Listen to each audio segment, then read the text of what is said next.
Assalamualaikum warahmatullahi wabarakatuh. Perkenalkan, nama saya Novalias Ramadhani, NIM saya 2200018083. Di sini saya akan menjelaskan atau mempresentasikan rancangan aplikasi prioritas ini guna melengkapi tugas kuliah analisis perancangan perangkat lunak pada saat uji kompetensi 2. Nah, presentasi ini disusun oleh saya sendiri, yaitu Novalias Ramadhani, dan ini NIM saya. Baik, tidak akan lama, akan saya lanjutkan ke halaman selanjutnya.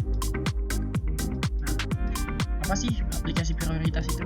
Nah, aplikasi ini merupakan prioritas merupakan aplikasi manajemen tugas yang dirancang untuk membantu pengguna mengatur dan memprioritaskan pekerjaan mereka. Aplikasi ini memungkinkan pengguna untuk mengatur prioritas tiap tugas, menjadwalkan dengan deadline tertentu, dan mengelompokkan tugas berdasarkan proyek atau kategori, dan juga membantu dalam organisasi pekerjaan. Nah, fitur pengingat dan notifikasi memastikan pengguna tetap berada di jalur yang benar dan menyelesaikan tugas dengan tepat waktu. Kemudian ini merupakan diagram activity dari Get Start. Nah, si pengguna ini bisa masuk aplikasi, kemudian sistem menampilkan pesan selamat datang atau Get Start. Nah, pengguna bisa mengklik mulai untuk melanjutkan. Kemudian sistem akan menampilkan deskripsi. Nah, si pengguna ini bisa memilih ingin melihat deskripsi atau tutorial atau tidak. Kalau tidak, maka pengguna bisa mengklik skip di bagian atas dari aplikasi. Nah, maka akan dilanjutkan ke halaman selanjutnya atau halaman login. Nah, jika mengklik iya, jika pengguna ingin melihat tutorial atau iya, maka pengguna bisa melakukan slide hingga akhir dan melihat tutorial atau deskripsi fitur satu persatu. Nah, lanjut. Ini merupakan rancangan dokumen UI berdasarkan diagram activity Get Start. Nah, rancangan dokumen UI-nya, judul dokumennya user, jumlah aktivitasnya ada 2. Yang pertama itu nama aktivitasnya Get Start, dan yang kedua itu pemberian tutorial penggunaan. Fungsionalitasnya user menekan tombol mulai, elemen UI-nya tombol mulai atau button mulai. Catatannya aplikasi tidak akan melanjutkan ke halaman atau proses berikutnya sebelum pengguna mengklik tombol mulai. Fungsionalitasnya user melihat tutorial penggunaan beserta deskripsi aplikasi. User bisa melakukan melewati untuk mempercepat proses ini. Elemen UI-nya bubble slide, paragraf penjelasan, button lanjutkan, image fitur per slide. Catatannya pengguna bisa melewati tutorial penggunaan dengan menekan tombol lewati jika ingin mempercepat penggunaan. Kemudian ada diagram activity login, sign in. Nah, jika kita ingin melakukan login, hal yang utama pasti kita memasukkan username dan password. Nah, tapi di sini beda. Apakah kita telah memiliki akun atau tidak? Nah, jika kita belum memiliki akun, maka kita diminta untuk mendaftar terlebih dahulu. Dan jika kita sudah memiliki akun, maka kita tinggal melakukan login dengan apa? Dengan Google misalnya, kita bisa melakukan login dengan Google atau melakukan login dengan memasukkan username dan password yang sudah tersimpan di dalam sistem aplikasi tersebut, sudah tersimpan di database. Nah,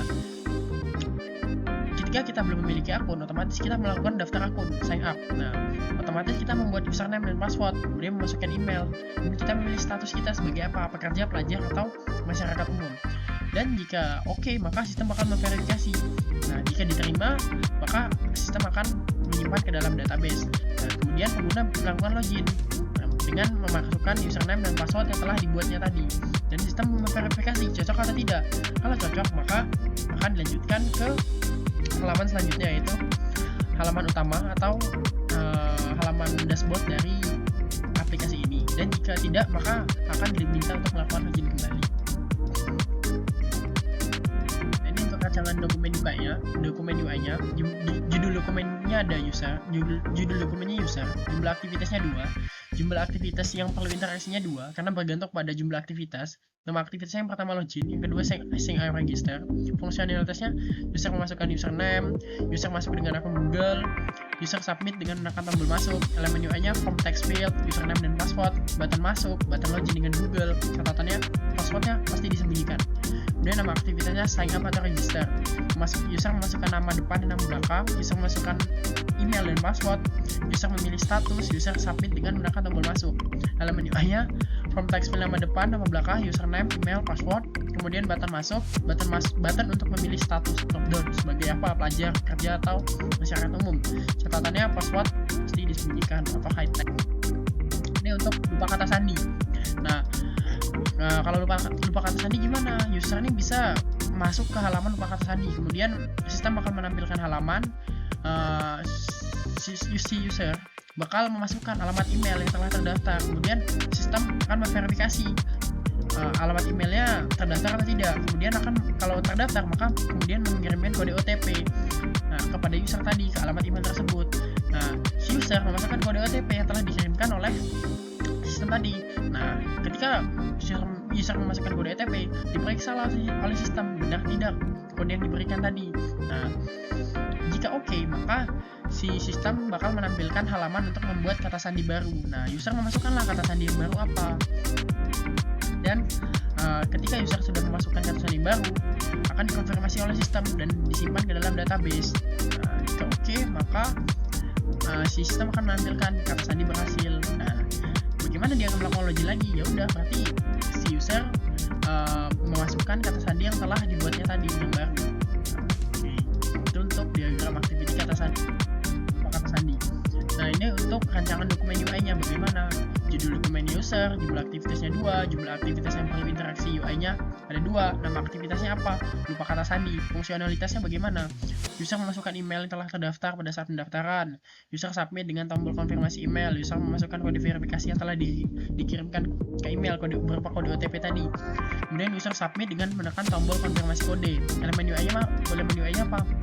Form text field email, button konfirmasi email, button login dengan Google, catatannya password disembunyikan atau high text, nama aktivitas yang kedua, kata sandi baru, fungsionalitasnya user memasukkan kata sandi yang baru, user konfirmasi kata sandi yang baru dengan memasukkan kata sandi yang baru lagi, user submit dengan menekan tombol konfirmasi, elemen UI-nya form text field kata sandi baru, form text field konfirmasi kata sandi baru, button konfirmasi perubahan, catatannya password disembunyikan atau high text. Nah, ini ada diagram activity tambah tugas. Nah, ini merupakan fitur dari aplikasi prioritas itu sendiri. Nah, bagaimana si user tadi memilih fitur tambah tugas? Kalau di aplikasi itu ada fitur kayak tanda plus atau tambah, itu gunanya untuk menambah tugas. Kemudian sistem bakal menampilkan halaman untuk memasukkan tugas. Jadi pengguna mengisi judul tugas, misalnya menginputkan data lah apa yang perlu, mulai judul tugas, tenggat waktu tugasnya, deskripsi tugas, dan juga prioritasnya bagaimana, tinggi, rendah, atau sedang, bagaimana prioritasnya. Kemudian sistem bakal menyimpan ke dalam database, dan sistem ini akan menampilkan halaman untuk penyelesaian inputan pengguna, dan pengguna bisa mengklik selesai untuk menyimpan tugas yang telah ditambahkan tadi, dan akan tersimpan otomatis dalam sistem atau database. Rancangan dokumen UI-nya bagaimana? Nah, ini dokumen UI yang berdasarkan diagram activity tambah tugas tadi. Untuk judul dokumennya user, jumlah aktivitasnya itu 1, jumlah aktivitas yang perlu interaksinya itu 1, nama aktivitasnya tambah daftar tugas, user memasukkan nama tugas, user memasukkan tingkat prioritas, mengisi deskripsi tugas, memilih tenggat waktu, elemen UI-nya apa, form text field nama tugas, text area deskripsi tugas, option tingkat prioritas, berupa menu drop down. Nah, bagaimana tingkat prioritasnya tinggi, sedang, atau rendah, integrasi dengan kalender, maka akan ditampilkan kalender tadi, dan bisa mengisi tugas sesuai dengan kalender atau tenggat waktu yang diinginkan, catatannya tidak ada. Nah, untuk halaman selanjutnya ini diagram activity menampilkan daftar tugas. Ini sama dengan melihat daftar tugas. Nah, ini untuk diagram activity-nya si user memilih menu daftar tugas, fitur daftar tugas. Kemudian sistem akan menampilkan daftar tugas yang telah diinputkan oleh si pengguna atau si user. Nah, si user bakal memilih dulu, misalnya tanggal berapa dia akan memilih tanggal, misalnya tanggal 10 Januari 2021. Nah, bakal muncul tuh tugas-tugas dari 10 Januari 2021. Nanti bakal terdata dari tugas 1, tugas 2, tugas 3, dan juga bakal tersusun berdasarkan tingkat prioritas. Nah, di dalam daftar tugas, si user ini terdapat pilihan. Si user bisa melakukan action mengedit tugas ataupun menghapus tugas. Nah, jika menghapus tugas, maka tugas yang telah terdaftar di tanggal tersebut bakal dihapus dalam database. Nah, jika ingin mengedit, maka si user bisa mengklik icon kayak pensil. Nah, kemudian sistem bakal mengonfirmasi apakah ingin mengedit tugas tersebut. Nah, kalau mengedit berarti si user otomatis bisa melakukan pengeditan terhadap apa? Nama tugas, judul tugas, deskripsi tugas, tanggal, prioritas. Nah, jika oke, maka sistem melakukan perubahan nih pada daftar tugas dan bakal tersimpan di dalam database tugas yang telah diperbarui tersebut tadi. Ini untuk rancangan dokumen UI-nya berdasarkan diagram activity lihat daftar tugas. Judul dokumennya itu user. Jumlah aktivitasnya ada 3. Yang pertama itu lihat daftar tugas, edit daftar tugas, hapus daftar tugas. Nah, fungsionalitasnya user melihat daftar tugas, elemen UI-nya, kalender, list daftar tugas, icon edit daftar tugas, icon hapus tugas, keseluruhan sama. Cuma terdapat perbedaan pada fungsionalitas karena kalau edit kan pasti kita mengupgrade. Mengedit apa? Misalnya nama, deskripsi, tingkat prioritas. Kalau untuk elemen UI secara keseluruhan semua sama. Dan kemudian pada hapus daftar tugas ini user bisa menghapus daftar tugas setelah terinput, elemen UI berupa icon, berupa tempat sampah. Nah, itu jika user mengklik itu maka akan muncul notifikasi. Dan si user hanya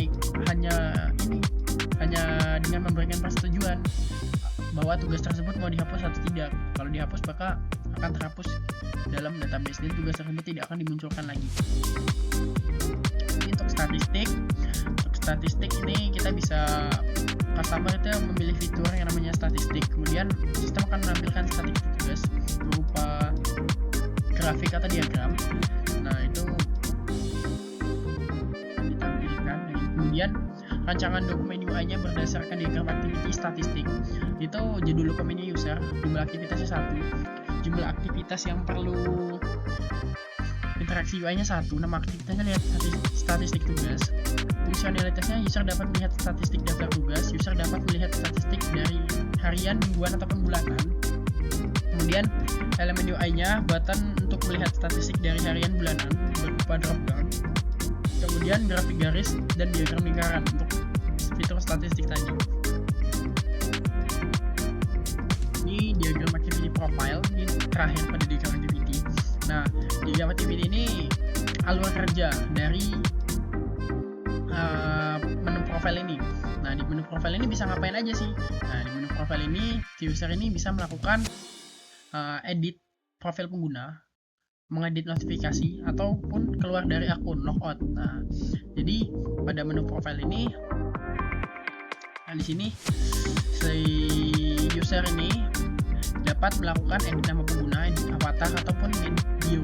Nah, kalau si user ini ingin melakukan itu, maka ketika sudah melakukan perubahan, maka dia bisa melakukan simpan perubahan, dan jika data diterima, maka sistem akan menyimpan perubahan ke dalam database dan akan menampilkan profil yang telah diedit tadi. Nah, ini untuk rancangan dokumen berdasarkan diagram activity profile-nya. Terdapat 3 aktivitas di sini. Yang pertama lihat profile, edit profile, dan logout. Yang tadi keluar akun. Nah, untuk fungsionalitasnya user dapat melihat informasi akun, user dapat mengubah nama pengguna pada bagian edit profile, kemudian user dapat keluar dari akun. Secara keseluruhan elemen UI-nya itu sama pada lihat profile dan edit profile, dan pada nama dan pada aktivitas logout elemen UI itu button keluar atau logout. Catatannya tidak ada. Nah, ini merupakan kelas diagram atau relasi.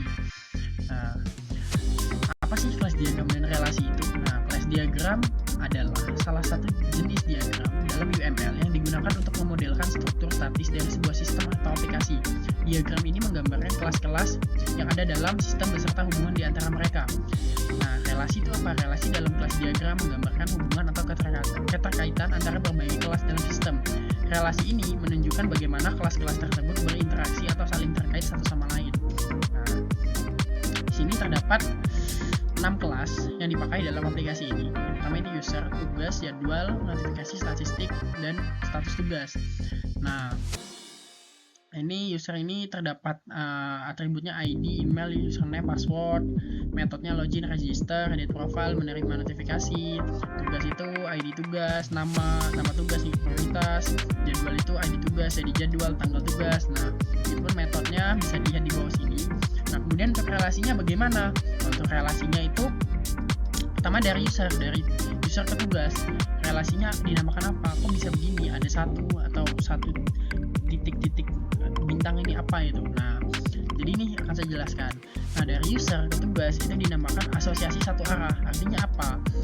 Setiap user ini satu ini atau satu ke banyak ini itu multiplicity-nya. Untuk multiplicity-nya itu one to many. Artinya apa? Setiap user atau satu user dapat memiliki satu atau banyak tugas. Artinya apa?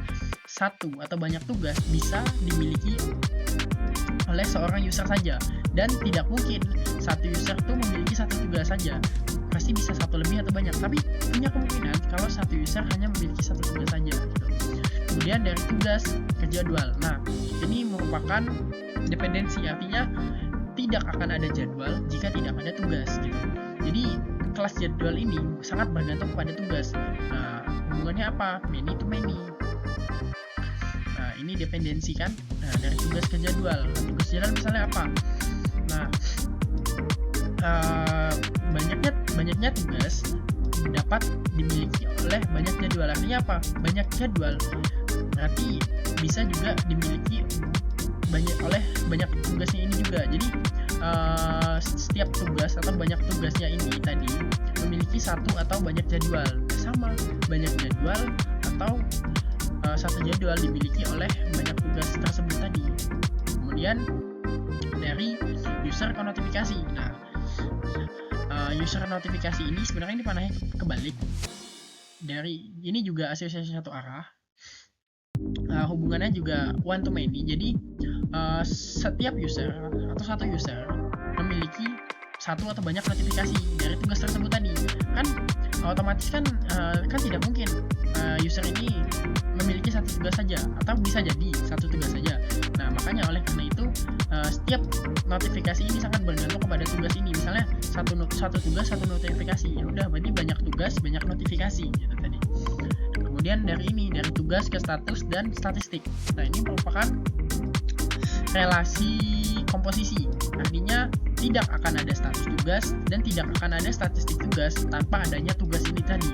Nah, hubungannya apa? Kalau dari tugas ke status tugas itu komposisi multiplicity-nya itu one to one, dan untuk tugas ke statistik tugas itu many to one. Nah, artinya apa? Banyak tugas hanya akan memiliki statistik tugas. Artinya apa? Satu statistik tugas itu mencakup meliputi atau banyak tugas. Artinya satu tugas atau banyaknya tugas dapat dibuat laporan statistik satu saja. Nah, untuk status tugas sama juga. Satu tugas memiliki satu status tugas, dan satu status tugas hanya dimiliki oleh satu tugas saja. Itu untuk kelas diagram dan relasinya. Kemudian ini untuk sequence diagram login. Ini sebagian besar sama seperti pada saat diagram activity alurnya, cuman ini lebih kompleksnya. Jadi si user ini memasukkan username dan password, kemudian diteruskan oleh sistem dan akan diteruskan ke database. Database akan mengecek validitasnya. Nah, jika username dan password terdaftar atau terdapat di dalam database, maka login akan berhasil. Nah, si database akan memasukkan pesan kepada user melewati halaman login, bahwa login berhasil. Kalau tidak, maka database akan mereport atau menampilkan pesan kembali bahwa username dan password tidak valid. Nah, bagaimana kalau lupa kata sandi? Nah, kalau lupa kata sandi berarti si user memasukkan email, kemudian halaman login akan meminta untuk memasukkan kata sandi baru kepada database. Nah, database otomatis akan melakukan perubahan pada kata sandi yang telah diubah tadi.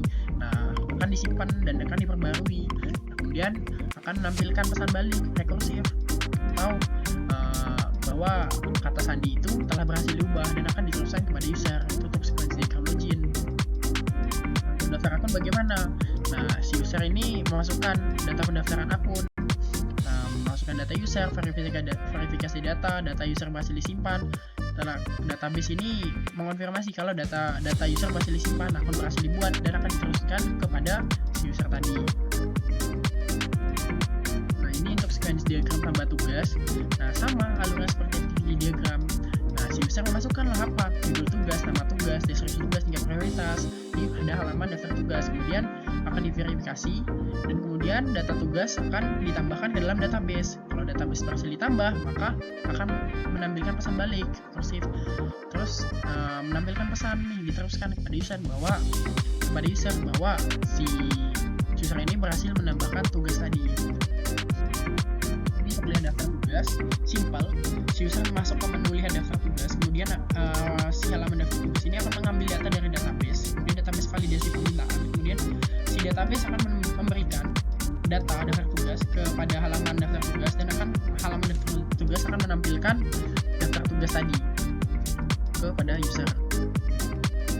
Itu sequence diagram edit tugas. Nah, bagaimana kalau mengedit tugas? Nah, si user ini bisa memilih tugas yang ingin diedit pada halaman daftar tugas tadi. Nah, ingin mengedit apanya? Nah, kalau ingin mengedit berarti memerlukan persetujuan. Nah, jika sudah setuju diedit, maka akan menyimpan ke dalam database. Nah, database akan melakukan pesan balik atau rekursif bahwa data berhasil diedit atau diubah tadi. Ini untuk sequence diagram hapus tugas.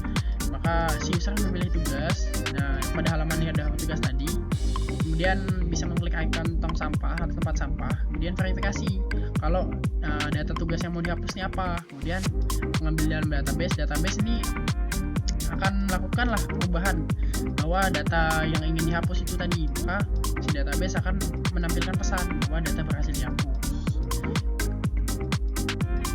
Ini untuk statistik, user melakukan masuk ke halaman statistik, kemudian pilih statistik berdasarkan tahun atau bulan, dan diambil datanya dari database.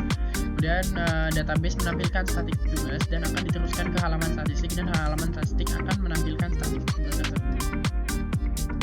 Ini untuk profile. Nah, di profile ini pengguna dapat melakukan perubahan atau melihat profile. Makanya sequence diagram ini terdapat dua aktivitas. Ini pertama masuk halaman profile, dan kedua memperbarui perubahan pada halaman profile. Sama ini untuk tadi itu untuk pengaturan nama, misalnya pengaturan pengguna pribadi, misalnya seperti nama, alamat email. Ini untuk pengaturan notifikasinya, alurnya sama yang tadi. Nah, ini yang terakhir adalah sequence diagram pada keluar akun logout. Nah, jika pengguna ingin keluar akun, maka pengguna ini masuk halaman profile tadi. Nah, bisa mengklik keluar akun. Nah, si halaman ini akan meminta data pengguna ke dalam database, konfirmasi serta validasi data pengguna, dan memberi data pengguna yang akan keluar, kemudian memberi konfirmasi dengan notifikasi pengguna setuju atau tidak keluar akun. Jika pengguna setuju, maka pengguna keluar dari akun dan akan diarahkan ke halaman login kembali. Ini untuk sequence diagram. Nah, bagaimana untuk software costingnya? Ini untuk software costingnya, tabel deskripsi tim anggota. Ini saya sendiri, dan beserta rekan saya 3 orang lainnya.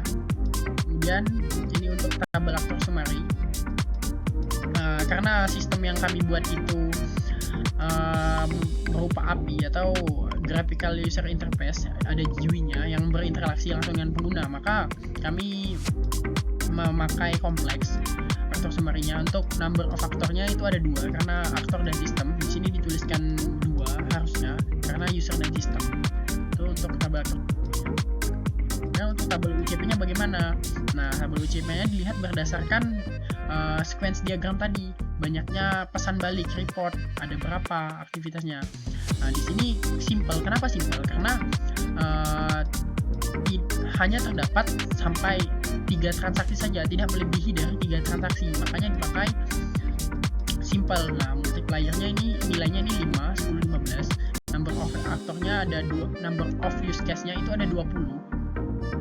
Kenapa tidak memakai average dan kompleks? Karena kalau average itu transaksinya 4 sampai dengan 7, dan juga kalau kompleks itu lebih dari daripada 7, dan tidak ada di prioritas ini yang transaksinya 4-7 atau lebih daripada 7. Makanya digunakanlah simple. Nah, ini dijabarkan satu-satu. Apa simpelnya itu apa aja?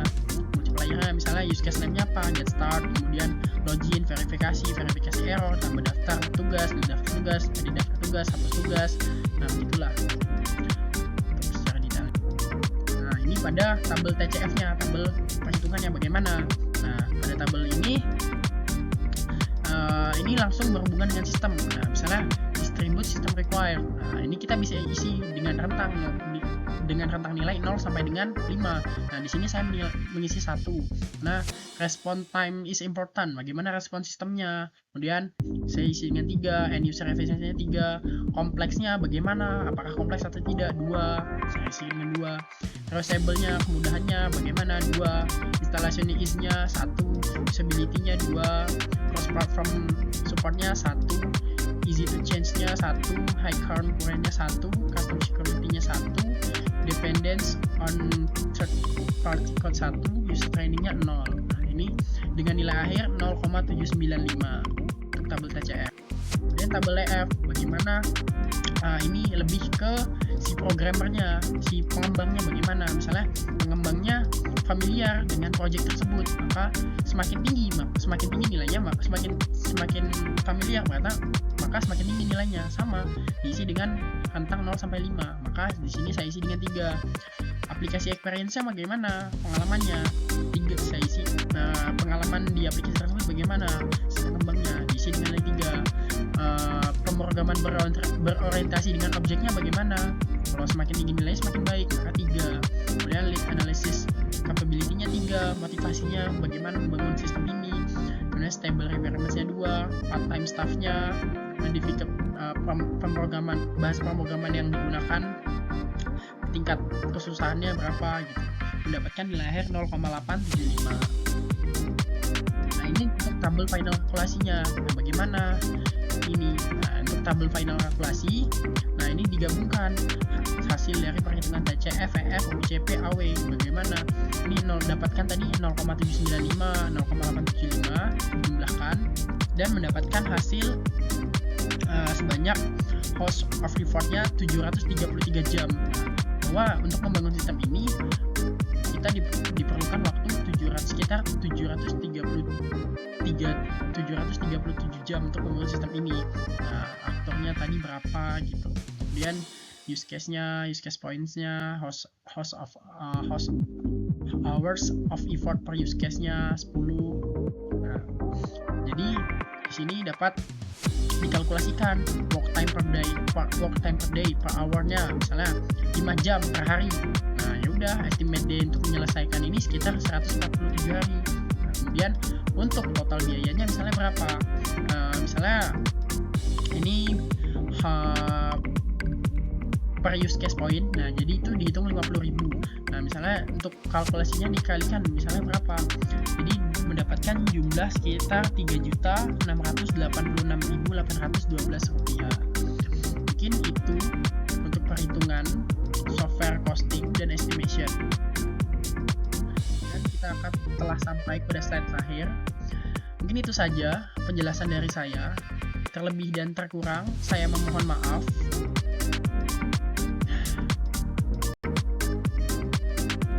Saya akhiri dengan wassalamualaikum warahmatullahi wabarakatuh.